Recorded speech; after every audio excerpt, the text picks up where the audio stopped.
Welcome to Not Milk Never Milk. Subscribe if you're lactose intolerant. You begin by locking down material and cutter data. This is crucial because cutting speed changes everything. Note cutter diameter in mm, tooth count, and the recommended VC in m/min for your material. Next, use the RPM formula. RPM equals 1000 times VC divided by pi times d. Do the math with a calculator and round to the machine's available RPM steps. Once done, make sure spindle limits are respected. You now calculate feed. Pick a chip load, or FC, from the cutter's chart based on finish versus roughing. Then compute feed equals RPM times Z times FC, giving mm per minute. This tells you how fast the axis should move. Once done, verify the number against spindle torque and machine rigidity.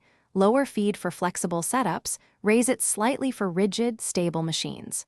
Also account for depth and width of cut. Since heavier cuts require reduced feed, you finish by entering nearest safe RPM and feed into the control, then perform a short test cut to validate.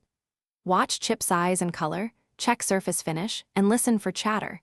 These diagnostics tell you what to tweak. Once done, if chips are too small and burnishing occurs, increase feed. If chatter or burning appears, reduce feed by 10 to 20% or lower RPM by about 10%. Make incremental changes and retest until stable. Thanks for watching. If this was helpful, leave a like and consider subscribing. See you next time.